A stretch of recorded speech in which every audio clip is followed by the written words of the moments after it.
영광의 하나님을 뵙는 복된 주일 예배의 자리에 나오신 성도 여러분을 환영합니다. 교회 소식 또 행사 안내 말씀드리도록 하겠습니다. 지난주까지 저희 교회에서 트리기와 시리아 지진 구호하는 성금을 모금해서 교회에서는 미주총회, 저희 교회가 속한 미주총회 세계 선교부, 그리고 미주 기아 대책, 실크 웨이브 미션, 이 세 선교 단체를 통해서 우리가 그동안 모았던 성금을 보내드렸습니다. 또 여러분의 정성 어린 성금으로 또 어려운 가운데 공경 가운데 빠진 그 나라 구호하는 데 많은 도움이 되어줄 줄로 믿습니다. 오늘 예배 후에는 친교가 있습니다. 준비해 주신 여러분들께 감사의 말씀을 드리고요. 그리고 상록수 사역팀에서는 수요일 예배 후에 또 이렇게 둘째, 넷째 친교가 없는 그 주일에 또 이렇게 친교를 준비해서 식사를 할 수가 있겠습니다. 또 개인적으로 자원적으로 이렇게 자원해서 식사 준비를 하고 계시는데 참 주중에 집에서 우리가 우울하게 시간 보내지 마시고 또 함께 나와서 교제하면서 또 예배 드리면 더 은혜 충만하고, 그러면 치매 예방에 아주 대단히 탁월한 효과가 있을 것입니다. 그래서 여러분들 많이들 오셔서 함께 또 예배하면서 또 즐거운 교제 나누시기 바랍니다. 이제 사도신경으로 우리의 신앙을 하나님 앞에 고백하심으로써 3월 첫 번째 주일 예배 하나님 앞에 드리겠습니다. 전능하사 천지를 만드신 하나님 아버지를 내가 믿사오며 그의 아들 우리 주 예수 그리스도를 믿사오니 이는 성령으로 잉태하사 동정녀 마리아에게 나시고 본디오 빌라도에게 고난을 받으사 십자가에 못 박혀 죽으시고 장사한 지 사흘 만에 죽은 자 가운데서 다시 살아나시며 하늘에 오르사 전능하신 하나님 우편에 앉아 계시다가 저리로서 산 자와 죽은 자를 심판하러 오시리라. 성령을 믿사오며 거룩한 공예와 성도가 서로 교통하는 것과 죄를 사하여 주시는 것과 몸이 다시 사는 것과 영원히 사는 것을 믿사옵나이다. 아멘. 우리 다 함께 일어나셔서 찬송가 23장 하나님을 찬송하겠습니다.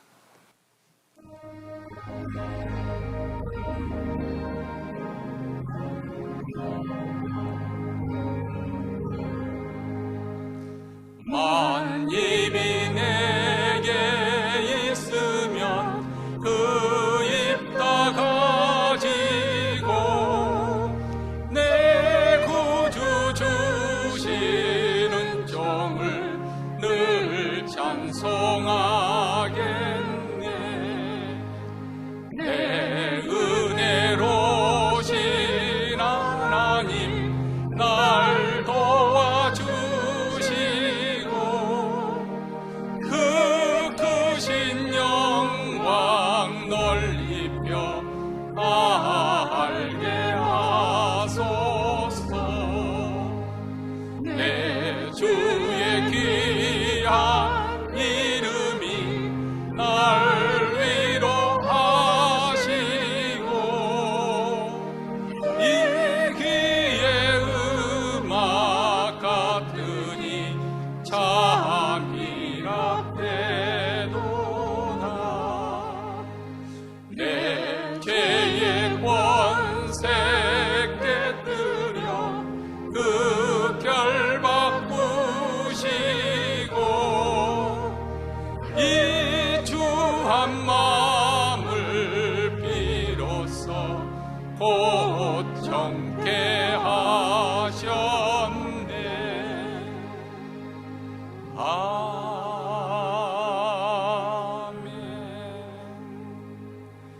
이 시간 우리가 마음을 모아서 하나님 앞에 기도할 때 먼저 오늘 예배 가운데 주여 주의 영광을 나타내 주시옵소서, 주의 영광을 알기를 원하는 간절한 마음으로 기도하십시다.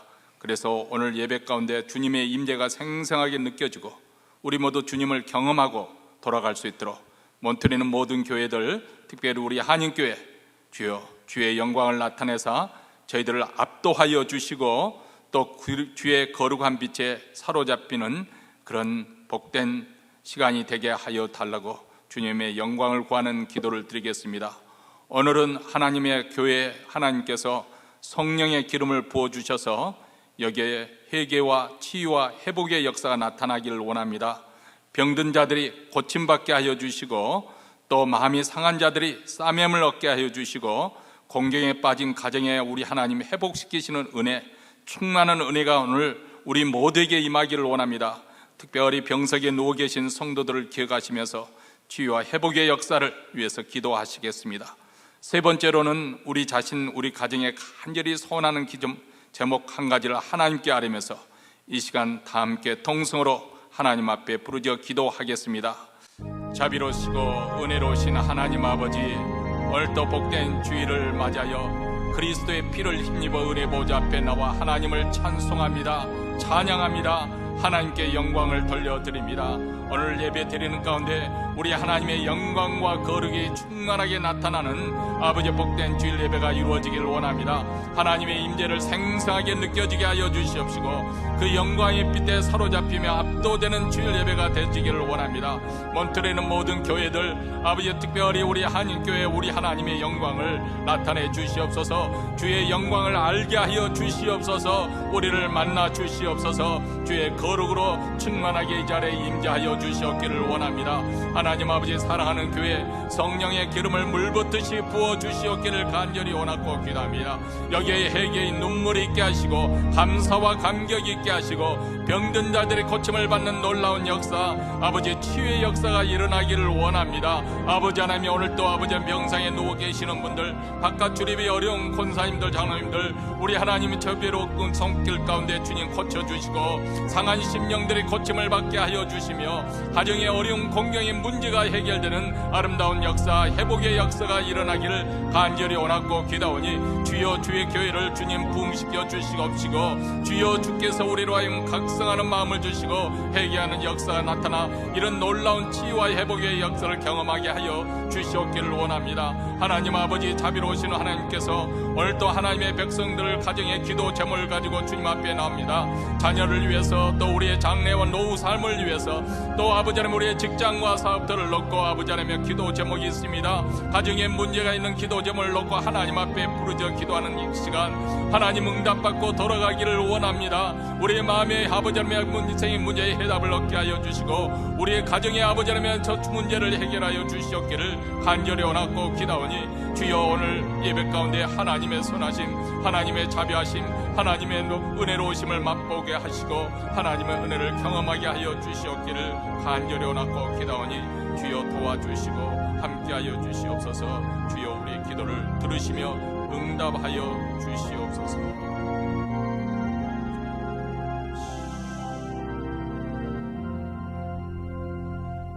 하늘에 계신 우리 아버지여, 이름이 거룩히 여김을 받으시오며 나라의 임하옵시며 뜻이 하늘에서 이룬 것 같이 땅에서도 이루어지이다.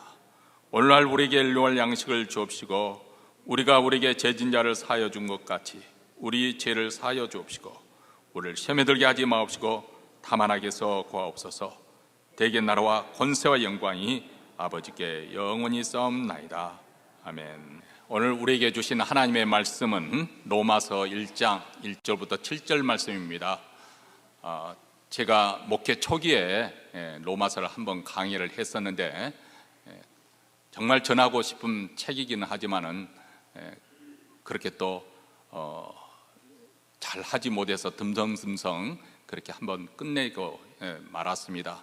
그 뒤에 수요 찬양 예배 때 다시 한번 도전을 해봤는데 여전히 성에 차지 않는 것 같아요. 어느 목사님은 이 로마서 강의를 매주 금요일 10년 동안 이렇게 강의를 해서 책으로 펴냈는데 제가 그 책을 읽고 은혜를 받고 목회자가 되었거든요. 그래서 제가 다시 한번 우리 성도들에게 로마서를 다시 한번 강의하고 싶은, 근데 압니다. 로마서를 도전한다는 게 제게는 굉장히 무거운 짐입니다. 너무 세세하게 하면은 말 그대로 10년까지는 안 가더라도 오랫동안 지속적으로 해야 될 그럴 책이에요. 또 그러면 여러분도 질릴 것이고 저도 감당하지 못합니다. 그래서 어느 정도 분량으로, 어느 정도 깊이로, 어느 정도 속도로 나갈 것인가 하는 게 제게 좀 주어진 숙제인데, 어쨌든 로마서 강의를 강의하는 동안에 여러분들도 집에서 한번 로마서 책을 읽어보십시오. 앉은 자리에서 읽으면은 아마 1시간 정도면은 1장부터 6장까지 정독할 수 있을 거라고 생각이 되어집니다. 그래서 여러분들도 로마서를 읽고 또 저를 위해서도 기도해 주시기 바랍니다. 제가 한번, 어쩌면 이것이 여러분에게 마지막으로 로마서 강의 한번 마지막 전하는 기회인데, 이 기회 정말 복음의 그 풍성함, 하나님의 구원의 역사의 부요함에 대해서 여러분에게 잘 전달될 수 있도록 저를 위해서 기도해 주시면 감사하겠습니다. 우리 1절부터 7절까지 한 목소리로 읽겠습니다. 예수 그리스도의 종 바울은 사도로 부르심을 받아 하나님의 복음을 위하여 택정함을 입었으니, 이 복음은 하나님이 선지자들로 말미암아 그의 아들에 관하여 성경에 미리 약속하신 것이라. 이 아들로 말하면 육신으로는 다윗의 혈통에서 나셨고 성결의 영으로는 죽음 가운데서 부활하여 능력으로 하나님의 아들로 인정되셨으니 곧 우리 주 예수 그리스도시니라. 그로 말미암아 우리가 은혜와 사도의 직분을 받아 그 이름을 위하여 모든 이방인 중에서 믿어 순종케 하나니, 너희도 그들 중에서 예수 그리스도의 것으로 부르심을 입은 자니라. 로마에서 하나님의 사랑을 하심을 입고 성도로 부르심을 입은 모든 자에게 하나님 우리 아버지와 주 예수 그리스도로 조차 은혜와 평강이 있기를 원하노라. 아멘. 우리 사람은 누구나 다 자기 인생을 주도적으로 살기를 원합니다. 정말 상전 아래서 종로로 하기를 원하는 사람은 이 세상에 아무도 없을 것입니다. 사실 돈에 매여서 그렇지 직장에서 상관의 지시와 명령에 따르는 것 대부분의 사람들 싫어합니다. 사람 심리가 그렇습니다. 생각해 보시기 바랍니다. 우리 남편분들도 한번 생각해 보세요. 가사에 좀 도움을 주려고 저건 내가 해야 되겠다 이렇게 작정하고 그렇게 마음을 먹고 있는데, 와이프가 여보 이것 좀 해 하고 이렇게 딱 들이대면은 괜히 이유 없이 화가 나는 거예요. 갑자기 하기가 싫어지는 거예요. 그래도 그것을 꾹 참고 이렇게 순종하는 사람들은 참 복이 있을 것입니다. 근데 그 어떤 대부분은 아니겠지만 어떤 사람들은 불화를 내고 내가 이것을 꼭 해야만 되느냐, 나는 더 바쁜 거 있다, 이렇게 구구하게 변명을 대는 거예요. 사람 심리가 그래요. 여러분 자녀들 키울 때 자녀들이 그렇잖아요. 공부해야 되는데 이 생각을 누구보다도 당사자가 잘 알고 있거든요. 그런데 스트레스가 너무 많고 그냥 이상하게 공부하기가 싫고 그래서 텔레비전을 보면서 멍 때리고 있어요. 내가 공부해야 되는데, 내일 시험 보니까 준비해야 되는데. 부모 입장에서는 그 아들 비유 마친이라고, 그 딸 비유 마친이라고 눈치만 보고 있는 거죠. 미국에서야 그 정도까지는 아니지만 한국에서는 고3생들이면 정말 상전이에요. 상전. 비유 마친이라고. 그래서 말도 함부로 할 수도 없고, 그래서 눈치만 보고 있다가 하루 종일 텔레비전 보고 있는 그 자식이 너무 답답한 나머지 나중에는 한 소리 합니다. 내일 시험이라는데 너 그러고 있으면 되겠느냐? 그러면 자식이 어떻게 합니까? 예 어머니, 지금부터 나 시험 공부하겠습니다 하고 일어납니까? 자식이 자기도 알아요. 그래서 이제는 이것만 끝나면 공부해야지 마음을 먹었어요.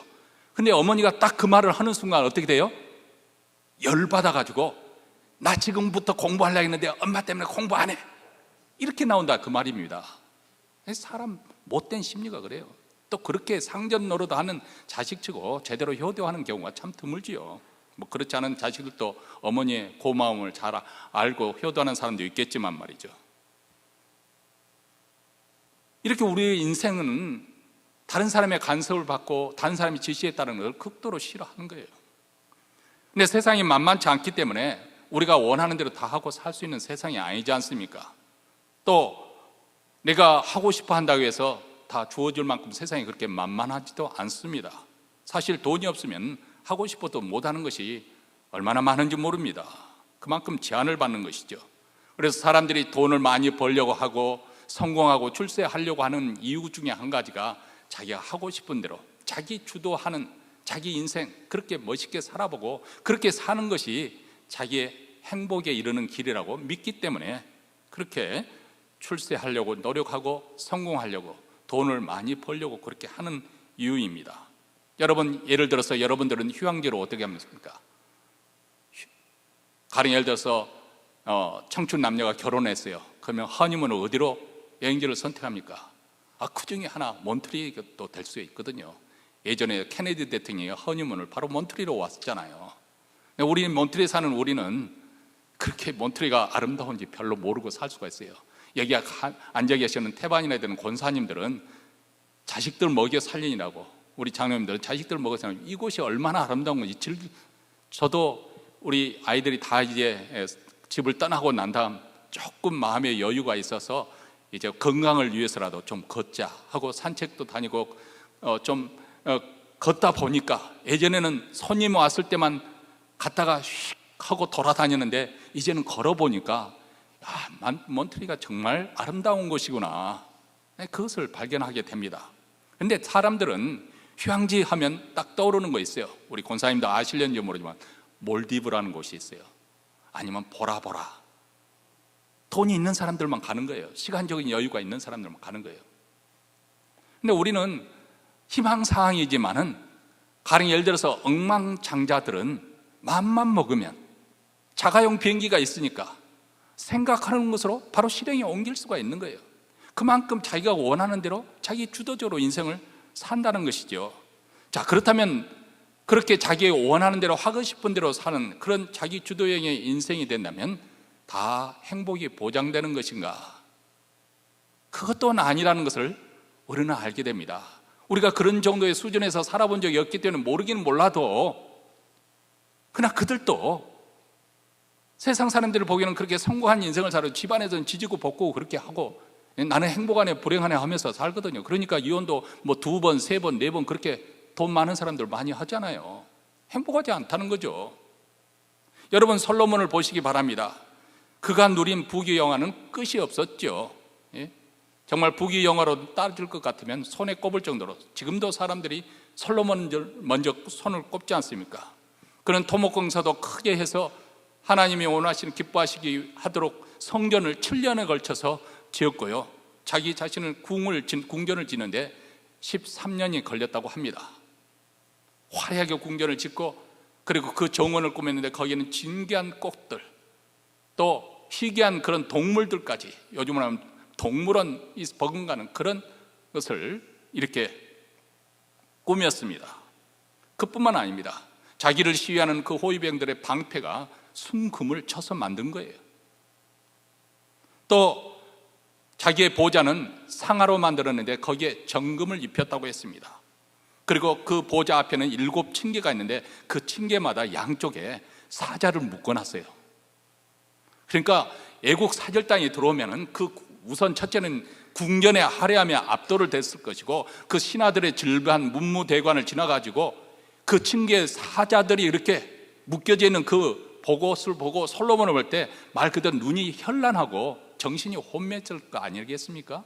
그래서 그 아프리카에서 온 스바 여왕이 사람들이 솔로몬의 궁전 그랬었는데 내가 와 보니까 소문 이상으로 더 놀랍다 하고 그렇게 놀라고 돌아갔지 않습니까?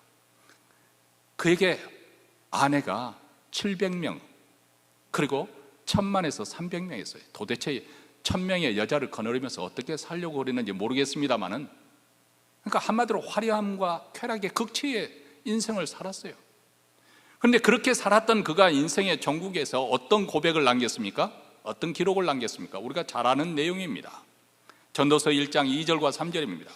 전도자가 가로되 헛되고 헛되며 헛되고 헛되니 모든 것이 헛되도다. 사람이 해 아래서 수고하는 모든 수고가 자기에게 무엇이 유익한고, 이런 글을 남겼지 않습니까? 다시 말하면 자기 주도의 인생을 아무리 완벽하게 살아낸다 하더라도 결국은 모든 인생의 죽음에 병에 직면하기 때문에 허무와 절망에 굴복하게 되어 있다. 그런데 그보다 더 근원적인 이유는, 우리 인생이 이렇게 절망할 수밖에 없는 그 근본적인 이유는 뭐냐면 죄의 굴레에서 벗어날 수가 없기 때문에 그렇습니다. 그것이 우리 인생이기 때문에. 그리고 제1삭은 사망이라고 했고 죽음 다음에 하나님의 엄밀한 심판이 있을 것을 성경은 말씀하고 있습니다. 이런 인생의 종국을 생각해 볼 때 우리 인생은 정말 허망하고 허무하다고 말할 수밖에 없는 것이고, 아니 그런 종말이 이르기 전에 이 세상에 사는 동안에도 우리 마음속에는 끊임없이 이 죄로 인해서 갈등과 그리고 다툼이 벌어지고 있습니다. 많은 사람들이 죄의 정체를 부정하고 죄를 우습게 여깁니다만 사실 죄라는 것이 얼마나 끈질기고 집요한지 모릅니다. 예전에 그 논에 모를 내러 갈 때가 있었어요. 군대 생활을 할 때요. 사실 어렸을 때도 모내는 거 많이 구했지만 직접 들어가서 모를 심은 경우는 별로 드물었었는데 군대 때는 몇 차례 그렇게 나갔습니다. 대민 봉사 차원에서. 근데 나가면 군인들은 좋아하지요. 바깥 바람도 쐬고, 그리고 또 모를 심는 그 땅 주인이 아주 그냥 음식을 잘 장만해가지고 대접을 해주니까 실컷 맛있는 음식 먹게 되고, 또 막걸리를 또 많이 주거든요. 그러면 막걸리 마셔가면서, 그리고 난 다음에 한바탕 그렇게 이제 하고 난 다음에 이제 부대에 들어가면은 주임 상사가 그냥 앞에 딱 세워놓고 무조건 원산 폭격을 시킵니다. 원산 머리를 그냥 땅에다 딱 박으시죠. 그러면은 술 그렇게 잔뜩 먹었던 개울 거 다 개워놓고 그 다음에 내무실로 들어보내는 거예요. 근데 그 모를 낼 때 제일 싫은 거 있어요. 뭐죠? 거머리. 그다음 거머리가 그렇게 많았어요. 그 찰거머리가 이쪽 뛰어도 어느새 저쪽에 가서 또 피를 빨아먹고 있고, 이 거머리가 그렇게 많았습니다. 아무리 잡아 뜯고 말려도 또 달라붙고 달라붙는 것, 이 찰거머리가 바로 죄가 그렇습니다. 인간의 죄성이 그렇게 질기고 강합니다. 우리는 이 거머리 같은 죄성과 싸워야 하기 때문에 아무리 겉으로 볼 때는 행복하게 보고 평화라고 보여도 사실 그 안에는 전쟁이 벌어지고 있는 거예요. 전쟁이. 그리고 번번하게 이에 실족하고 있어요. 넘어지는 것이죠. 제 아내가 제게 이 이름을 새로 지어줬어요. 이기적. 성은 이가니까 그리고 이름이 기적이래요. 근데 미러클 기적이 아니고 이기적이라서. 제가 이제 제 아내가 감기 기운이 있고 좀 몸이 아프다 해서 그렇게 제가 전날 마사지까지 해드렸거든요. 근데 아침에 새벽기도 끝나고 난 다음에 여보 몸 어때? 물어봤어요. 그리고 난 다음에 일어나 보니까 집사람은 누워있고, 그래서 저는 조용하게 제가 반 차려서 먹고 나가면 참 그 정도면 괜찮은 남편이다 생각하고 다 하고 설거지까지 다 하고 마누라님한테 저 교회 간다고 그렇게 공손하게 말했어요. 근데 와이프는 그것이 만족하지 않았어요. 아니 몸이 아프냐고 왜 물어보지 않고 자기만 얄밉게 딱 차려 먹고 그렇게 쏙 빠져나가느냐는 거예요. 그래서 제가 잘못했다고 했습니다. 그래서 제 이기적이에요. 이기적. 여러분, 제가 싱글로 살 때는 제가 그렇게 나쁜 남자인 줄 몰랐어요. 저는 괜찮은 남자인 줄 알았어요. 누구에게 해이를 끼쳐본 적도 없고, 좋은 일을 하면 했지 목사가 뭐 나쁜 일을 얼마나 하겠어요. 근데 결혼해 보니까 우리 인간의 그 죄성이 얼마나 못되게 있는지 그 결혼해 보니까 알겠더라고요. 얼마나 이기적이고 자기중심적인지. 이건 목사가 되어서 오랜 세월이 지났음에도 불구하고 자기중심적인 생각과 그런 행동은 벗어날 길이 없는 거예요. 그래서 사도 바울이 탄식을 하지 않습니까? 오호라 나는 공고한 사람이로다. 이 사망의 몸에서 누가 나를 건져내랴. 바울은 번번이 죄에 넘어지는 자기 자신을 바라보면서 아주 비참해합니다. 얼마나 자기 자신이 추한 죄인인지, 얼마나 죄의 소욕 앞에 연약한 존재인지, 얼마나 유혹 앞에 무력한 존재인지 처절하게 외치고 있지 않습니까? 여러분, 우리 안에 선한 의지가 부족합니다. 사실 거룩하게 살 힘도, 경건하게 살아갈 능력도 없습니다.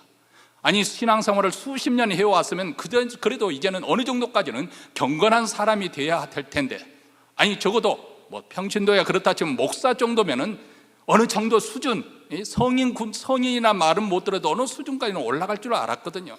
근데 양심을 얹고 손을 얹고 우리가 우리 자신을 살펴본다면 오호라 나는 공고한 사람이로다. 나는 얼마나 유선적인 사람인가, 나는 얼마나 탐욕스러운 죄인인가, 얼마나 거짓되고 더럽고 추악한 이기적인 존재인가. 우리는 탄식하지 않을 수 없습니다. 우리 자신에게 절망하게 되는 것이죠.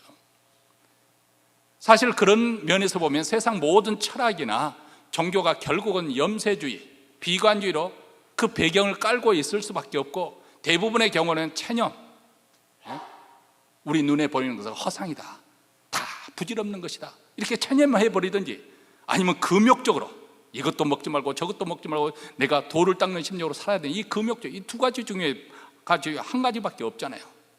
세상에 기쁜 일이 어디 있겠어요? 세상에 기쁜 소식이 어디 있습니까? 여러분 날마다 뉴스를 펴보고 한번 살펴보시기 바랍니다.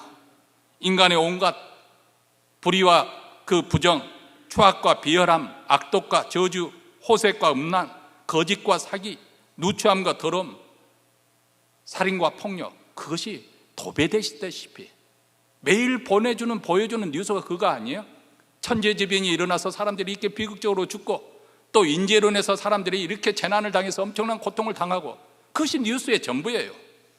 어디에 끝 뉴스, 좋은 소식이 어디 있어요? 복된 소식, 복음이 어디 있습니까? 그래서 로마서 1장 서두에서는, 그런데 사도 바울은 복음, 복된 소식에 대해서 우리에게 말씀해 주고 있다, 그 말입니다. 나쁜 소식이 아닌 좋은 소식, 아니 기쁜 소식인데, 그것은 바로 하나님의 복음이다, 하나님의 좋은 소식이다. 그리고 사도 바울은 이 복음, 이 복된 소식에 자기의 삶을 걸었습니다. 여기에 헌신을 했습니다. 그래서 자기 자신에서 아주 자랑스럽게 이렇게 소개를 하고 있습니다. 1절 말씀입니다. 예수 그리스도의 종 바울은 사도로 부르심을 받아 하나님의 복음을 위하여 택정함을 입었으니, 여기 보면 하나님께서 자기를 복음을 위해서 택정하였다고 했는데, 그 전에 자기를 어떻게 소개하고 있냐면 예수 그리스도의 종이라고 소개를 하고 있습니다. 자, 21세기에 사는 우리에게는 어떻게 보면 종이라는 그 신분이 별로 어필하지 않을 수도 있어요. 피부에 그렇게 와 닿지 않을 수가 있어요. 우리 어렸을 때 봤던 식모살이 하는, 그런데 종이라는 것은 그보다 더 낮은 천한 신분을 의미하는 것이거든요. 그 당시 로마 시민권을 가진 자유인은 한 3분의 1 정도의 인구 분포에 보면 3분의 1 정도이고, 3분의 2가 다 노예들이었어요. 그러니까 노예라고 하면 무슨 의미인지, 종이라고 하면 무슨 의미인지 이 로마 시민에게 보낸 편지이기 때문에 금방 알 수가 있는 것이죠. 그들은 재산으로 취급되어서 매매나 상속, 그리고 증여 대상이 되었습니다. 심하게 표현하면 주인의 명령에 무조건 순종하는 고등 짐승과는 다를 것이고요. 말을 할 줄 알아서 조금 사람과 비슷하지, 그들은 동물 같은 그런 정도의 수준으로 취급을 받을 정도였습니다. 더군다나 그 당시 개인의 자유와 행복의 최고의 가치를 뒀던 헬레니즘 문화권에서 성장했던 이 바울, 자기에게 주어진 당연한 권리, 그런 시민권을 가진, 태어날 때부터 시민권을 가진 아주 신분이 좋은, 우리가 요즘 미국 시민권 갖는 것 요즘에는 별로 그렇게 가치를 취급하지 않지만은, 예전에 미국 시민권은 상당히 가치를 가지고 있었지 않습니까? 로마 시민권은 더 대단했습니다. 근데 그 자기가 가지고 있는 그 자유인의 그것을 포기를 하고 스스로 종의 신분으로 내려갔다는 것 자체만 하더라도, 어쩌면 이 편지를 받는, 이 로마에 있는 성도들에게 보낸 이 편지를 받는 그들에게 아주 신선한 충격이 되지 않았을까, 그런 생각을 우리가 해봅니다. 아직 예수를 모르는 로마 시민이라 할지라도 도대체 예수가 누구이길래 스스로 자기 자신을 종이라고 칭할 정도로 복음이 도대체 무엇이냐, 아마 궁금해 했을 것입니다. 사실 사도 바울은 자랑할 거리가 너무나도 많은 사람이었습니다. 빌립보서 3장에 보면 그의 말대로 난지 8일 만에 할례를 받았습니다. 한마디로 정통 유대교의 자란 집안이었다는 것이죠. 그리고 이스라엘 족속이었고, 사울왕의 집파였던 베냐민 집파 사람이었고, 히브리인 중에 히브리인이었다. 정신적으로나 육체적으로 모든 부분에서 아주 자랑스러운 하나님의 선민, 그런 백성이었다는 것을 지금 이렇게 표현하고 있는 거예요.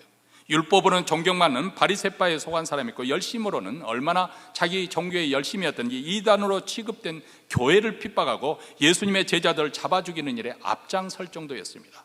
율법의 의로는, 율법을 지키는 데서는 내 자신 스스로 보건대 흠이 없었다고 그렇게 자찬을 하고 있습니다. 아니, 사실 그랬을 것입니다. 그는 자부심이 대단한 사람이었고 어쩌면 그의 삶에 있어서 이 교만, 그 때문에 교만과 싸우지 않았을까, 그런 추론을 해봅니다. 그런 예수 그리스도를 유대교와 유대 민족을 배신하고 배반한, 하나님을 모독하는 그런 이단의 괴수점으로 그렇게 여기고 있었습니다. 그런데 그런 그의 생각을 완전히 뒤집어 엎는 사건을 그가 체험한 것이죠. 그것은 바로 그 예수 믿는 사람들을 외국에까지 가서 잡아오려고 다메섹으로 가는 그 도상에서 영광의 주님을, 부활하신 주님을 만났기 때문입니다. 그가 핍박하던 예수가 실상은 영광의 하나님이셨다는 사실을 그는 깨닫게 된 것입니다. 얼마나 놀랐을까요? 그가 예수 그리스도를 안 뒤에는 완전히 달라졌습니다. 세상에서 자랑거리로 여겼던 것, 육체적인 자랑거리로 여겼던 것을 무엇으로 여겼다고요? 배설물로 여겼다고 그렇게 표현을 하고 있습니다. 그리고 그리스도의 종이 되어서 주인 되신 예수 그리스도 한 분만을 바라보고 그분만을 사랑하고 그분만을 자랑하는 그런 종의 삶을 살았던 것이죠. 그리고 그는 그리스도의 종이 되었을 뿐만 아니라 사도로 부르심을 받아 하나님 복음을 위해 택정함을 입었으니 하고 자기 자신을 이렇게 소개를 하고 있습니다. 여기서 사도로 아포스톨로스라는 것은 보내심을 받은 자, 위임을 받아 보냄을 받은 자, 요즘으로 하면 사절단의 대표, 대사 아니면 특사, 그런 정도로 해석할 수가 있을 것 같습니다. 다시 말하면 예수 그리스도로부터 자기가 위임을 받았다는 거예요. 위임을 받아서 보내졌다는 것입니다. 그리스도의 제사로 세상 이방 세계를 복음화하라는 그런 사명을 받았다. 주님으로부터 그런 신임장, 위임을 받았다. 그렇게 말을 하고 있습니다.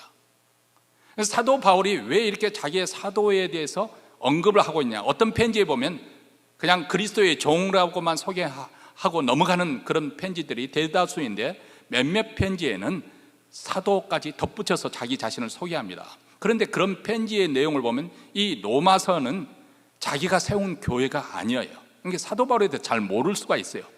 그런데 갈라디아서 같은 경우는 그렇게 사도권을 강하게 주장하는 이유가 있습니다. 그 이유는 뭐냐면 사도 바울이 가는 곳마다 복음을 전파하는데 일부 거짓 교사들이 사도 바울을 어떻게 폄하를 하냐면 저는 정통파 예루살렘부터 파송받은 사람이 아니라는 거예요. 아니, 적어도 사도라고 하면은 예수님의 12 제자 중에 한 사람 베드로처럼 그 정도는 돼야 될 거 아닌가? 근데 바울은 그런 적이 없거든요. 그렇기 때문에 그는 정통파가 아니고 그 예루살렘에 파송된 그런 정통성이 없기 때문에 그가 전하는 복음 또한 정통성을 가지지 못한다. 한마디로 사도 바울이 증거하는 그 복음에 대해서 부정당할 위험이 있고 폄하당할 위험이 있거든요. 그렇기 때문에 오늘 로마서에 보면 사도 바울이 자기 자신의 주님으로부터 부르심을 받은, 직접 태감을 받은, 이것은 사람이나 어떤 기관에 의해서 파송받은 것이 아니라 부활하신 주님이 직접 자기를 불러내어서 파송된 사도라는 것을 지금 강조를 하고 있는 것이죠. 여기서 택정함을, 복음을 위해서 택정을 입었다. 이 아포스리조라는 이 말은 어떤 목적을 위해서 따로 분리시켜놓은, 떼어놓은 그런 의미입니다. 그러니까 스스로 사도 바울이 자기 자신을 사도라고 스스로 자칭하면서 복음을 전하러 돌아다니는 것이 아니라 하나님께서 먼저 바울을 복음을 위해서 구별시켜 놨다는 거예요. 그리고 때가 되었을 때 그를 불러주셨습니다. 그리고 그는 부르심을 받은 그는 예수 그리스도를 믿게 되었고, 그리고 기꺼이 그리스도의 종이 되기로 결단하고, 그리고 이제는 사도로서 온 세상에 다니며 복음을 전파로 다닌다는 것입니다. 여러분, 이것은 바울뿐만 아니라 우리 주님께서는 여러분 한 사람 한 사람을 다 그렇게 불러주셨습니다. 다 주님의 자녀로 따로 세워 구별시켜 주셨습니다. 그리고 하나님의 때가 되니까 하나님께서 여러분을 불러주신 거예요. 목사님, 저는 친구 따라서 교회 나오게 됐는데요, 저는 이웃 사람이 교회 가자고 해서 저는 교회에 오게 되었습니다. 저는 그때 인생에 조금 어려운 일에서 내가 스스로 교회 가려고 결단하고 나왔어요. 맞습니다. 그러나 그런 방식으로 하나님께서 여러분을 다 불러주신 것입니다. 그리고 그 하나님 때에 우리는 불러주심에 따라서 예수를 믿게 되었고, 그래서 하나님의 자녀가 된 것이죠. 우리가 이런 부르심을 무시하고 산다면, 여전히 세상적인 것을 추구하고 산다면 얼마나 부끄러운 일이 되겠습니까? 여러분, 사도 바울을 보시기 바랍니다. 사도 바울은 이렇게 부르심을 받고 어떤 삶을 살았습니까? 주 예수 그리스도와 그의 복음을 위해서 그런 많은 고난을 겪었습니다. 성경에 보면 40에 한한 감한 매를 5번이나 맞았다고 했어요. 유대인 해당에서 맞은 것 같은데요. 유대인들을 유대법에 의하면, 규칙에 의하면 사람을 팰 때 그냥 팰 때까지 속 시원하게 치는 것이 아니라 40에 한한, 그러니까 39대를 넘지 말라는 거예요. 왜냐면 여러분, 매질을 하다 보면 부모로서 여러분 자녀를 그렇게 때리지는 않겠지만은 이 사람에게는 이 폭력성이 내재되어 있어요. 그래서 때리다 보면은 더 세게 때리고 싶은 충동이 느낍니다. 더군다나 이 자식을 때릴 때 공손하게 매를 맞고 잘못했습니다, 살려주세요, 이런 식으로 나와야 되는데 삐딱하게 반항하면 어때요? 그냥 혈기가 쫓아가지고 더 두드러 팹니다. 그러다 보면 사람이 마저 죽을 수도 있는 거거든요. 그래서 40에 하나 감한 매까지만 규정을 해놨어요. 근데 그것을 5번이나 맞았다는 거예요. 그리고 태장을 3번이나 맞았습니다. 그뿐만 아닙니다. 한 번은 돌로 쳐 죽여서 죽은 사람들이 죽은 줄 알고 그걸 성 밖으로 끌어낼 정도까지 그런 어려운 고난을 겪었고요. 지금처럼 교통이 좋은 그런 시대가 아니기 때문에 수많은 여행의 위험을 겪었습니다. 강의 위험과 강도의 위험과 자기 동족으로부터의 위험과 이방인의 위험을 겪었습니다. 추위와 싸웠고 더위와 싸웠고 굶주리고 헐벗고 목마른 지경에 처했습니다. 그러면서도 그것에 대해서 하나도 개의치 않았던 사도 바울의 모습을 보시기 바랍니다. 왜 그랬을까요? 왜 그는 고난을 두려워하지 않았을까요? 왜 그렇게 복음에 매달렸던 것일까요? 그가 전하고자 하는 복음은 도대체 무엇입니까? 자, 오늘 말씀을 통해서 우리는 다시 한번 이 복음에 대해서 정확하게 정리를 할 수 있게 되기를 바랍니다. 사실 우리가 다 복음에 대해서 흔하게 듣지만은 그럼 복음이 무엇입니까? 하고 묻는다면 한마디로 답변할 사람이 몇 분이나 되려는지 모르겠습니다. 잘 정리가 안 된 거죠. 말할 것은 많은 것 같은데 막상 말하려고 하면은 그거 어떻게 어디서부터 시작해야 될지 잘 모르는 것이 사실은 문제지 않습니까? 그래서 많은 이단들에게 넘어가는 사람들이 일어나는 이유 중에 하나가 그것입니다. 이단들은 정확하게 딱딱딱딱 가르쳐주거든요. 왜냐하면 그들은 달달달 외워가지고 그것이 전부인 양 그렇게 가르쳐주니까 성경에 대해서 모르는 사람은 혹 하고 걸려 넘어가는 것이죠. 혹시 여러분 기회가 되면은 이단이 얼마나 무서웠고 잔인한 것인가, 그래서 알려면 최근 넷플릭스에서 In the Name of God이라는 그 시리즈 출시가 됐어요. 여기 보면 JMS 정명석 그 이단에 대해서 이재록 이단 나온다고 하는데, 하여간 여러분 혹시 넷플릭스 가지고 있는 분들은 꼭 보시기 바랍니다. 이단이 얼마나 무서운 것인지. 많은 사람들이 그래요. 그 이단에 빠진 사람들을 보면 놀랍게도 우리는 나이 드신 분들이 많지만은 전부 젊은 사람들이에요. 청년들이에요. 아니 대학생들이 그렇게 많을 수가 없어요.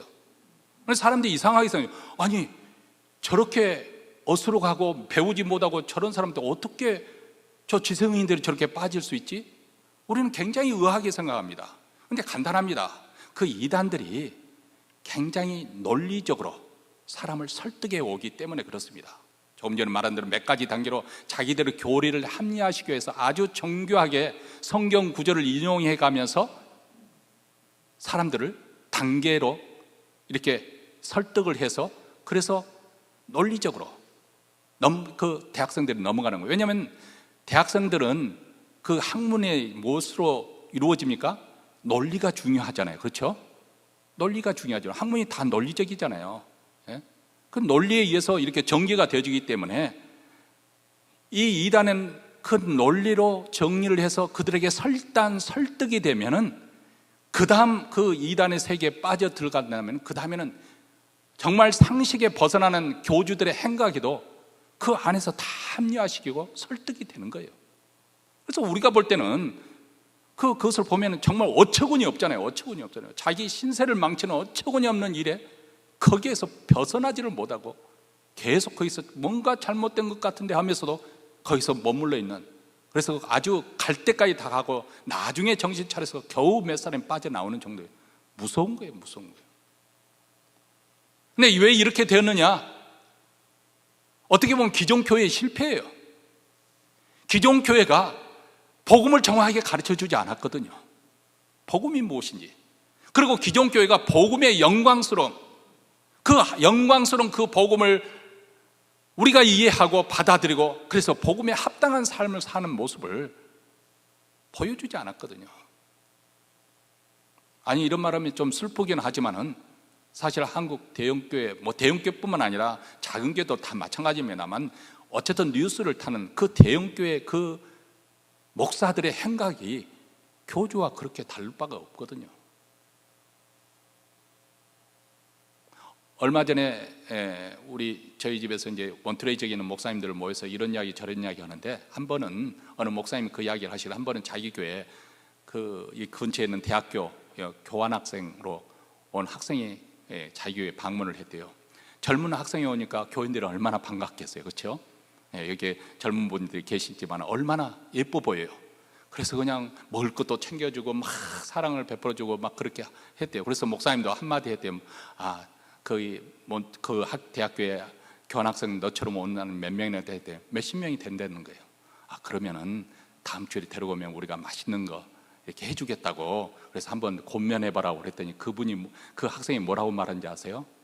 목사님, 요즘의 젊은이들은 인식이 어느 정도냐면요, 기존 교회 다니는 사람한테 신천지에 한번 집회에 갈래? 하는 것과 똑같다는 거예요. 충격이잖아요. 교회에 가자고 그렇게 권면하는 것이 그 사람들에게 어떤 식으로 인식이 되냐면, 우리가 교회 다니는 우리 같은 사람들한테 이단 한번 가볼래? 여호와 증인이나 몰몬교회 한번 가볼래? 그렇게 말하는 것과 똑같다는 거예요. 왜 그렇게 됐을까요?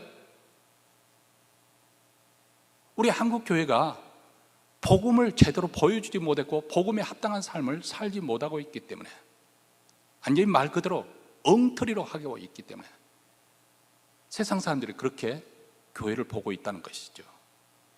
자, 오늘 사도 바울에게 말씀하는 것은, 복음은 그러면 도대체 어디서부터 시작되는 것인가? 그 기원은 하나님으로부터, 하나님이 시작하였고 하나님께로부터 나온 것이다. 그래서 복음은 하나님의 복음이다. 2절 말씀입니다. 이 복음은 하나님이 선지자들로 말미암아 그의 아들에 관하여 성경에 미리 약속한 것이라. 하나님이 선지자로 말미암아. 여러분, 복음의 기원이 하나님으로부터 말미암는 게 굉장히 중요한 문제입니다. 이것은 사도 바울이 연구를 해서 돌을 깨쳐서 만든 것이 아니라 하나님으로부터 시작되었다. 그 이야기는 무엇을 의미하냐면, 우리가 받은 이 복음의 가치가 얼마나 대단한 것인가, 얼마나 소중한 것인가, 얼마나 그것이 진실한 것인가, 그것을 보증해 준다 그 말입니다. 왜 우리가 복음을 믿어야 하는 것이고, 왜 복음을 전해야 되는 것이고, 왜 복음을 소중하게 여겨야 되는 것인지, 그 기원이 누구에게 있다고요? 우리 인간은 사상가, 철학가, 종교가, 위대한 스승으로부터 나온 것이 아니라 누구입니까? 하나님으로부터 나온 것이기 때문에. 그리고 이 복음이 옛적부터 선지자를 통해서 이미 약속하셨고 하나님이 계획하셨고 때가 되어서 하나님이 이루신 일이 복음이라는 거예요. 여러분, 우리가 성경에 쭉 거슬러 올라가면 창세까지 거슬러 올라갈 수 있어요. 이미 하나님께서 이 복음을 위해서 이렇게 준비를 하셨구나. 창세기 3장 15절에 보면 이미 복음이 거기에 함축되어 있습니다. 인간이 타락한 직후에 하나님께서 뱀에서 저주하는 부분이 나오죠. 내가 너로 여자와 원수가 되게 하고 너의 후손도 여자의 후손과 원수가 되게 하리니 여자의 후손은 내 머리를 상하게 할 것이요 너는 그 발꿈치를 상하게 할 것이다. 자, 여기 보면 신구약 성경 통틀어서 가장 최초의 복음이 나옵니다. 그래서 이것을 가리켜서 원시복음이다. 프로토 이벤젤리움, 프로토 이벤젤리움, 본래의 복음, 최초의 복음, 그런 뜻입니다. 장차 하나님께서 사단과 그리고 죄의 권세로부터 우리를 구원할 구원자를 보내실 것을 약속하는 최초의 복음이죠. 범죄한 아담과 하와 뱀에게 하나님께는 종말론적인 심판을 그렇게 선언하시고, 그러나 이 선한 심판의 속에서도 우리 하나님의 긍휼을 베푸시는데, 그것은 여인의 후손, 남자의 후손이 아닙니다. 여인의 후손, 나중에 예수님께서 동정녀 말에게 나시고, 요셉과 마리아의 관계, 그런 정상적인 부부관계를 통해서 예수님이 탄생한 것이 아니라 정원했지만은 같은 집에서 살기, 동거하기 이전에 처녀였던 동정녀를 통해서, 그러니까 여자의 후손이죠. 여자의 후손으로 메시아를 통해서 우리를 구원해 주시겠다, 이 약속을 창세기 3장에 이미 나와 있습니다. 하나님은 사단의 도구로 쓰여진 그 뱀에게 저주하시면서 내가 너를 여자와 원수가 되게 하겠다, 그리고 그 후손도 여자의 후손과 원수가 될 것을 예고를 하고 있습니다. 그래서 어떤 일이 벌어집니까? 원수 마귀 사단은 하나님의 아들이지 예수님만 없애야 하면 다 될 줄 알고 예수님을 십자가에 못 박았습니다. 그런데 놀랍게도 그 십자가에서 어떤 일이 벌어졌습니까? 사단의 권세, 죽음의 권세와 사망의 권세가 해체가 되어버린 거죠. 말 그대로 사단은 예수님의 발꿈치를 상하게 했지만 예수님은 이 머리, 가장 중요한 사람이 인체 구조 중에서 구조의 머리인데 그 머리를 박살을 내버친 것이죠. 그래서 교부 이레니우스, 초대교회 교부인 이레니우스는 이 십자가의 사건을 이런 식으로 비유를 했습니다. 그것은 마치 낚싯바늘에 이제 던지는 낚싯바늘에 아주 먹음직한 지렁이를 이렇게 탁 꿰가지고 집어넣지 않습니까? 물속에서 꿈실 되니까 큰 물고기가 보고 탐스러워요. 먹음직하니까 덥석 물면은 그 낚싯바늘에 탁 꿰가지고 아무리 퍼득거리고 밟았는데 끌려 나올 수밖에 없지 않습니까? 바로 이런 방식으로 십자가의 사건은 사단의 정체를 온 세상에 드러내는 사건이라는 거예요. 그 전까지만 해도 사단이 존재하는 사람들이 인식하지 않았지만 십자가의 사건을 통해서 인간의 악함이 이 정도까지인가, 무지한 자를 십자가에 내돌 정도로 그 배후에 사단이 그 정체가 폭로가 된 것이죠. 그뿐만 아니라 사단의 권세인 죄의 권세, 사망의 권세가 바로 이 십자가의 사건으로 완전히 박살이 나버린 것입니다. 이것이 바로 창세기 3장에 예고되었던 복음의 핵심, 그 부분이 나온 것이죠. 하나님께서 인류를 구원하기 위해서 메시아를 약속해 주셨고 그분이 십자가를 통해서 무슨 일을 할 것인지 예고를 해 주셨습니다. 그렇기 때문에 구약에 있는 모든 성경은 바로 오실 메시아의 초점에 맞춰져 있어요. 그분이 무슨 일을 할 것인가, 하나님의 아들인 예수님께 그 초점이 맞춰져 있습니다. 그렇다면 이 복음이 무엇이냐? 도대체 이 복음의 중심에는 무엇이 있는 것이냐? 한마디로 표현하면 그 아들에 관하여, 이 아들에 관하여 하나님의 아들 예수 그리스도, 이것이 정답입니다. 복음은 그의 아들에 관한 거예요. 그래서 3절과 4절에서 이렇게 말씀하지 않습니까? 우리 한 목소리 읽습니다. 이 아들로 말하면 육신으로는 다윗의 혈통에서 나셨고 성결의 영으로는 죽음 가운데서 부활하여 능력으로 하나님의 아들로 인정되셨으니 곧 우리 주 예수 그리스도시니라. 자, 복음이 기쁘고 좋은 소식이니까 우리 인생에 꿈이 생기는 거, 소망이 생기고 희망이 가는 소식으로 받아들이기 쉽습니다만, 그런데 물론 그것도 결국은 이루어집니다만은 복음이라는 것은 1차적으로 무엇에 관한 것이냐? 예수 그리스도에 관한 것이다. 하나님의 아들 예수 그리스도에 대한 선포가 바로 복음이라고 그렇게 말씀하고 있습니다. 다시 말하면 복음이 하나님의 아들 예수 그리스도이시기 때문에 그로 말미암아서 우리에게 소망이 생기는 것이고, 그로 말미암아서 우리에게 희망이 생기는 것이고, 그로 말미암아서 우리에게 꿈이 생긴다는 것입니다. 이 아들에 대해서 말할 것 같으면 육신으로는 하나님이 약속하신 대로 다윗의 자손으로 태어나셨습니다. 여기서 다윗의 자손이라는 것은 메시아를 의미하는 단어입니다. 이스라엘 백성들은 오랫동안 품고 있던 이 메시아에 대한 소망이 있었습니다. 다윗의 자손으로 오셔서 이스라엘을 구원해서 그를 자유롭게 할 것이고, 예전에 다윗과 솔로몬 때처럼 그런 부국 강국이 이루어질 줄로 그렇게 기대를 하였습니다. 이 세상의 메시아는 다시금 하나님의 공의와 그 하나님의 정의를 세울 것이다. 그런데 다윗의 자손으로 오신 예수 그리스도, 그분은 사람들의 기도와 달리 십자가에서 아주 무력하게 비참하게 죽으셨습니다. 그래서 유대인들은 지금까지도 십자가에 죽은 예수를 어떻게 우리가 메시아라고 믿을 수 있나요? 예수를 부정하고 부인합니다. 그들은 예수에 대한 소망을 완전히 이것으로, 십자가로 끝나는 줄 알았습니다. 그런데 완전한 극적인 반전이 예수님의 죽음 다음에 이루어지지 않습니까? 죽음 이후에 바로 놀라운 반전이 이루어집니다. 그것은 죽은 지 3일 만에 예수님께서 다시 살아나셨다.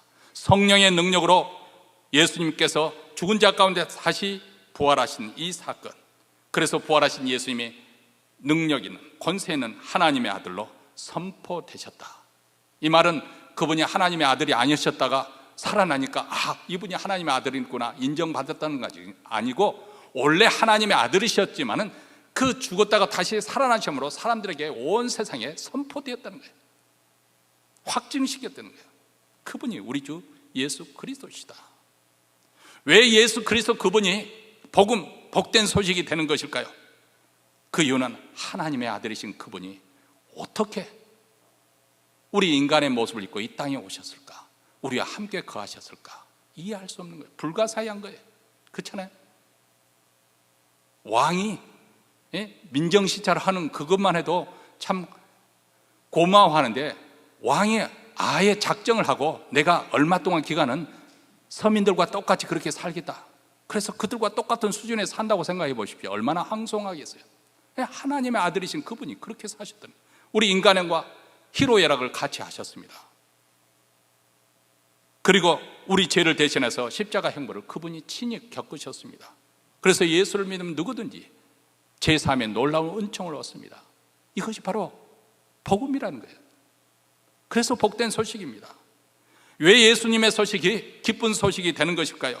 왜냐하면 그분이 죽으셨지만 다시 살으셨기 때문에, 부활이셨기 때문에.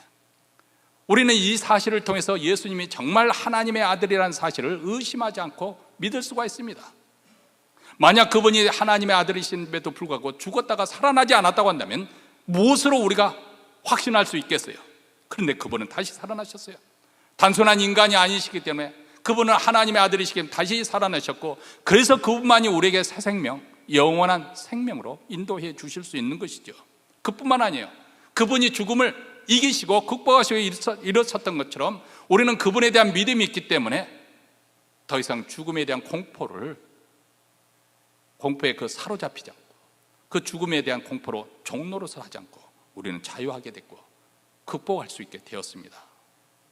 여러분, 복음이라는 것은 유앙겔로이나 이 단어는 문자 그대로 좋은 전령이라는 뜻입니다. Good Herald. 그 당시에 1세기에 전쟁에서 승리하면 왕이, 그 황제가 전령을 보냅니다.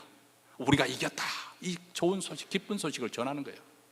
아니면은 평화가 이루어졌다, 아니면 내가 통치하게 됐다, 왕이 즉위할 때 이 전령을 보내는 거예요. 그래서 굿뉴스. 근데 사도 바울이 그 굿뉴스, 이 전령이나 복음이라는 단어를 사용해서 이 진짜 복음을 선포하는 것이죠. 그것은 바로 예수 그리스도 그분이 우리의 진정한 왕이 되시고 진정한 주가 되신다, 이것을 선포하는 거예요. 세상의 다른 모든 거짓 왕들이 바로 왕 되신 예수께 무릎을 꿇고 굴복하게 될 것이고, 그분만이 만유의 주가 되신다. 그분이 다스리고 통치하신다. 예수님만이 하나님이 허락하신 메시아 구세주이기 때문에 그렇습니다.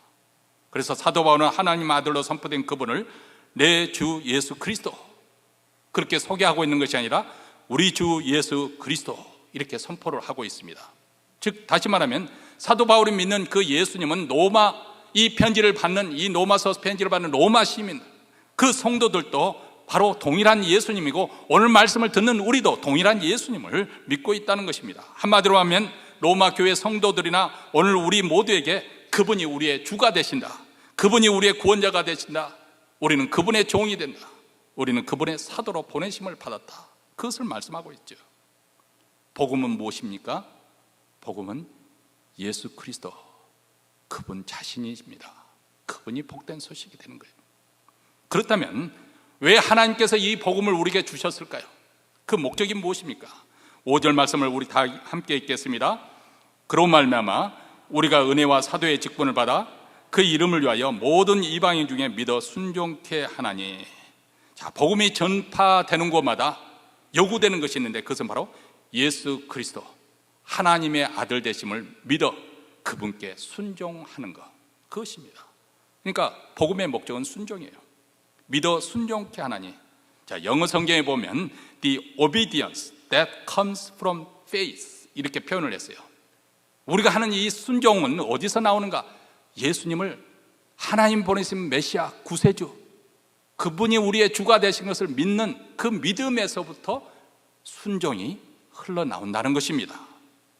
하나님 아들 예수를 전적으로 신뢰하는 마음, 그 믿음에서 순종이 나옵니다. 순종은 그래서 믿음의 결과입니다. 그렇다고 해서 사도 바울은 우리가 구원받기 위해서는 믿을 뿐만 아니라 순종을 해야 구원받을 수 있다, 이것 또 하나의 겹붙이려 하려고 하는 것은 아닙니다. 다만 사도 바울이 여기서 강조하는 점은 예수를 제대로 믿는다면 그분께 순종하는 삶을 살 수 있다는 것입니다. 그래서 우리가 예수를 믿는다고 하면서도 주님의 말씀에 순종하지 않는다면 그것은 올바른 믿음이 아닐 수 있습니다. 뭐 다 잘못됐다, 구원받지 못한다, 그렇게 말씀드리는 건 아닐 수 있다, 그 말입니다. 예수를 믿는다고 하면서도 상황에 따라서 처신을 달리한다면 올바른 믿음이 아닙니다. 뭐 인간이라는 것이 본래 변덕스럽기는 하지만은 이랬다 저랬다 변덕 부리는 거 아직 믿음에, 참된 믿음에 이르지 못했기 때문에 그럴 수도 있습니다. 예수를 믿는다고 하면서도 세상적인 방법에 더 의존하고 사는 사람이라면 그 역시 올바른 믿음이 아닐 수 있습니다. 그리고 예수님을 믿는다고 하면서도 주님을 섬기는 것을 거부하거나 이웃을 섬기는 것을 거부한다면 아직도 올바른 믿음을 갖지 못할 수도 있습니다. 믿음이 없으면 순종도 없기 때문이죠. 우리는 이전에 다 불순종 가운데 그러한 삶을 살았습니다. 하나님 말씀에 순종할 수 없었습니다. 자기 자신의 육신의 소욕을 즐겨하면서 그것을 성취하게, 그것을 이루기 위해서 살았습니다. 그래서 우리는 불순종의 악한 영들을 쫓아 불순종의 삶을 살았다고 에베소서 2장 2절에서 이렇게 말씀합니다. 그때 예수 믿기 전입니다. 너희가 그 가운데서 행하여 이 세상 풍속을 쫓고 공중의 권세 잡은 자를 따랐으니 곧 지금 불순종의 아들들 가운데 역사하는 영이다. 사단이 불순종하는 영이에요. 그 사단의 졸기에 따르는 악한 타락한 천사들도 불순종하는 그 아들들입니다. 그런데 우리는 그들을 쫓아서 불순종의 삶을 살았는데, 그런데 복음의 예수를 믿게 그 믿음으로 인도함으로 말미암아서 그 믿음이 바로 순종으로 삶을 살도록 하게 한다는 것입니다. 다시 말하면 순종은 믿음의 뿌리를 내리고 믿음의 열매로서 드러나는 것이죠. 우리가 믿는 예수 그리스도 구원자, 그분을 향하는 믿음, 그분을 원하시는 순종, 이것은 함께 나누어질 수 없는, 함께 나타나는 것이죠.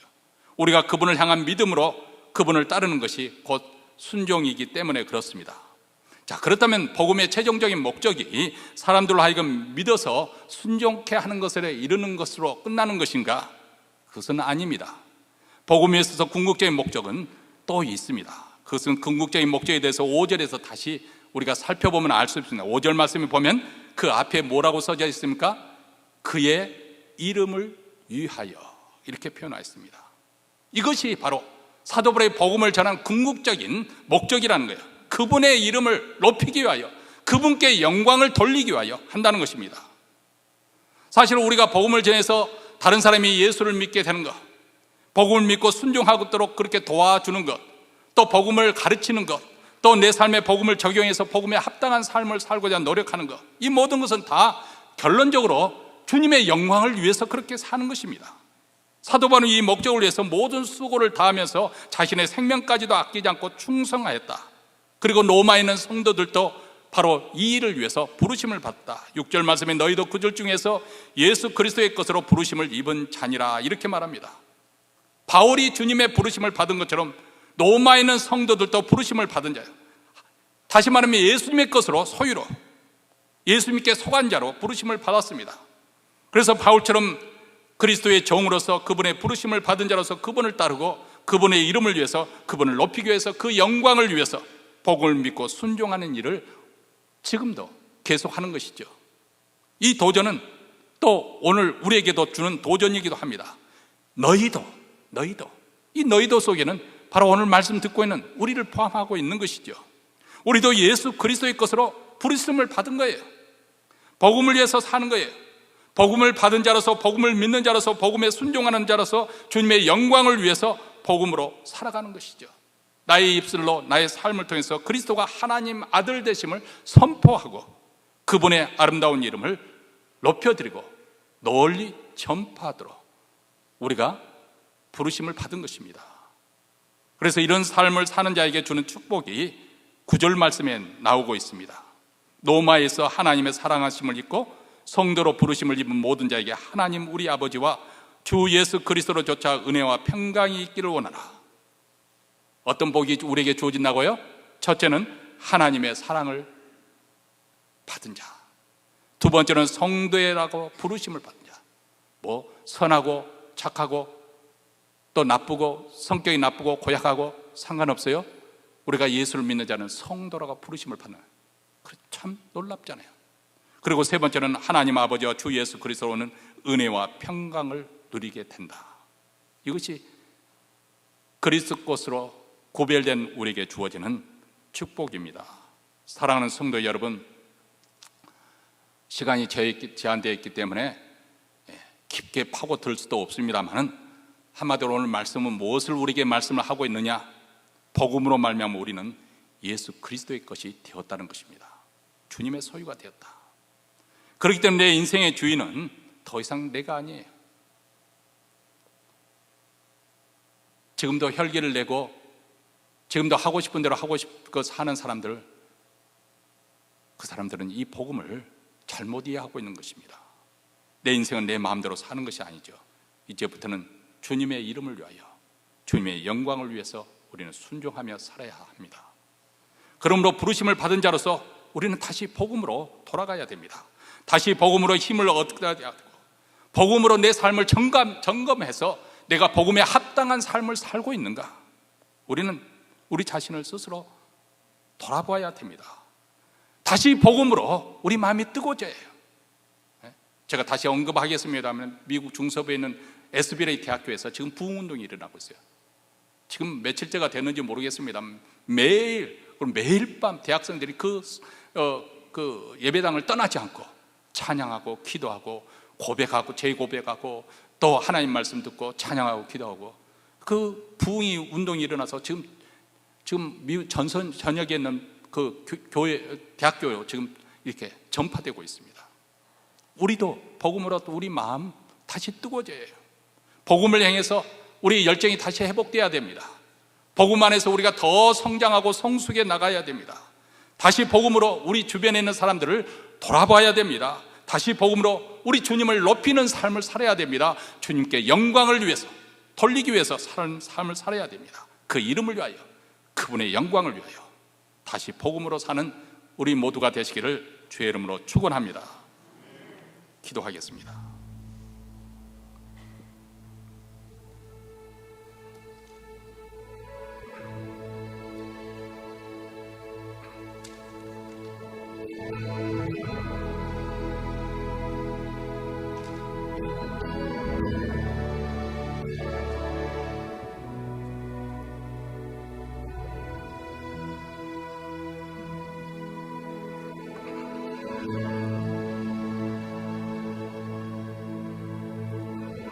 사랑하는 성도 여러분, 우리가 오늘 로마서를 시작하면서 다시 한번 우리의 신앙생활을 점검해보는 시간이 되었으면 좋겠습니다.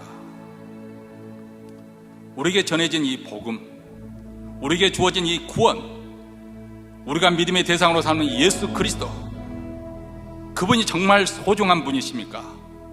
세상 그 무엇보다도 바꿀 수 없을 만큼 그렇게 귀중한 분으로, 그렇게 복음을 소중하게 여기고 예수 그리스도를 소중하게 여기십니까? 그것이 정말 우리에게 복된 소식입니까? 아니면 여전히 복음과는 상관없이 믿거나 말거나 그저 종교의 행위로서 혹시 교회에 나오지는 않습니까? 오늘 성령께서 여러분의 마음의 눈을 열어주셔서 우리 하나님이 얼마나 영광스러운 분이고 그 나라가 얼마나 영화로운 나라고 우리에게 주어진 이 구원의 은총이 얼마나 크고 광대하고 장엄한 것인지, 그리고 우리의 구원의 신앙의 대상이신 예수 그리스도 그분이 얼마나 존귀하신 분이신지, 무엇보다도 우리에게 주어진 이 복음이야말로 얼마나 우리에게 복덩어리가 되는 것인지 다시 한번 상기할 수 있게 되기를 바랍니다. 성령께서 우리 영혼을 다시 흔들어 주셔서 지각 변동이 일어날 수 있게 되기를 기도합니다. 하나님 아버지, 오늘 저희들이 말씀을 들었습니다. 하나님, 이 말씀을 단지 듣고 흘려보내는 것이 아니라 일주일 동안 마음에 새기면서 내가 신앙하고 있고 내가 믿음의 대상을 서는 예수 그리스도, 그리고 이 복음이 정말 그토록 소중한 것인지, 그렇게 값진 것인지, 그리고 내가 이 복음에 합당한 삶을 살고 있는 것인지, 이렇게 인생을 쭉 계속 살아도 나는 괜찮을 것인지 한번 우리 자신 스스로 점검해보는 귀한 시간이 되게 하여 주시옵소서. 오늘 또 이 믿음을 가지고 준비한 예물을 하나님 나라에 바쳐드립니다. 이 예물이 쓰이는 곳마다 우리 주 예수 그리스도께서 우리 구세주가 되시고 메시아가 되심을 땅끝까지, 특별히 북한 동부에까지 전파되게 하시고, 오늘 예배에 참여한 모든 성도들 하여금 하나님의 사랑과 하나님의 거룩한 성도라 일컬음을 받을 뿐만 아니라 하나님이 주시는 은혜와 평강이 흘러넘치는 또 한 주가 되게 하옵소서. 우리 구주 예수 그리스도 이름으로 기도하옵나이다. 아멘. 우리 다 함께 일어나셔서 마지막 찬양 주의 보혈, 한 가지 광고 말씀은 다음 주부터 시간 변경이 있습니다. 그대로 나오시면 1시간 일찍 나오시는 거예요. 그러면 또 기도하는 거죠. 그렇지 않으려면 1시간 뒤로 이렇게 당기시면 되겠습니다. 주의 보혈.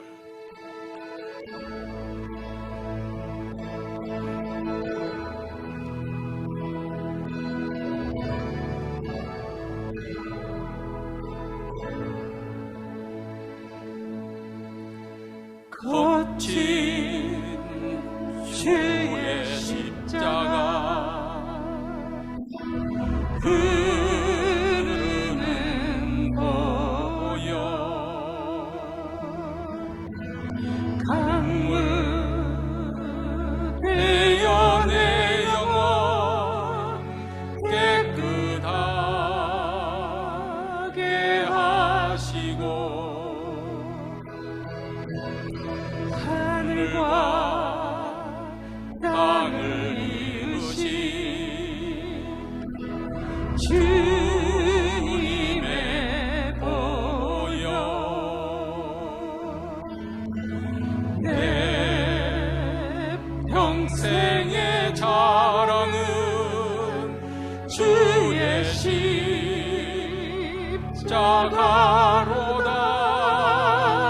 주의 보혈 흐르는데 믿고 뛰어나가, 주의 은혜 내가 입어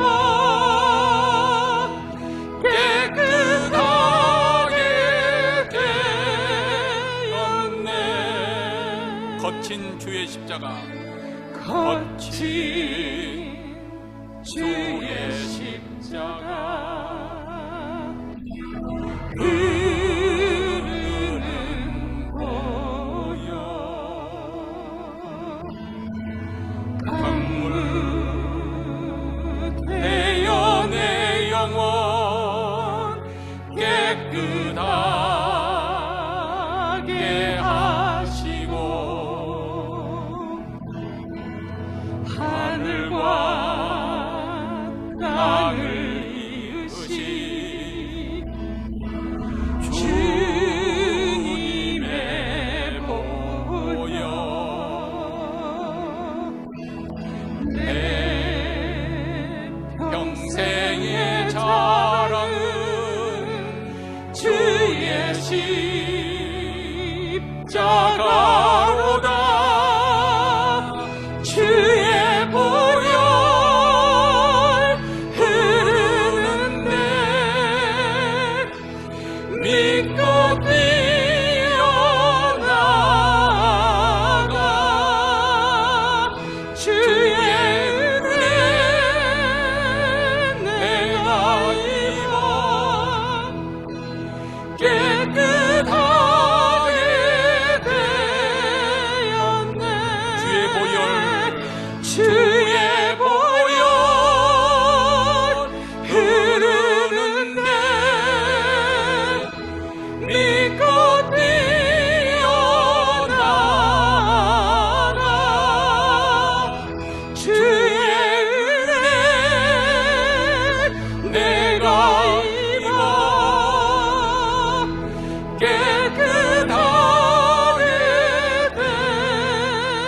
한번 주의 보혈 부르겠습니다. 주의 보혈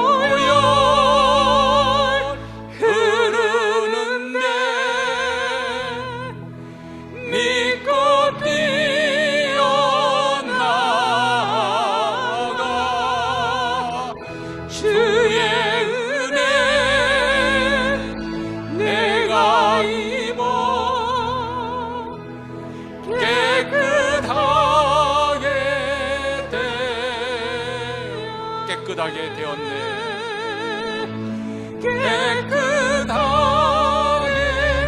되었네. 이제는 우리 구주 예수 그리스도의 은혜와 하나님 아버지의 무한하신 사랑과 성령의 교통하심이 오늘 말씀을 들으며 내가 그리스도의 것으로 구분되어 이제 복음에 합당한 삶을 통하여 주 예수 그리스도의 영광을 나타내기로 다짐하며 이 자리를 떠나는 사랑하는 주의 백성들, 그 가정과 기업과 교회 위에 영원토록 함께 있을지어다. 아멘.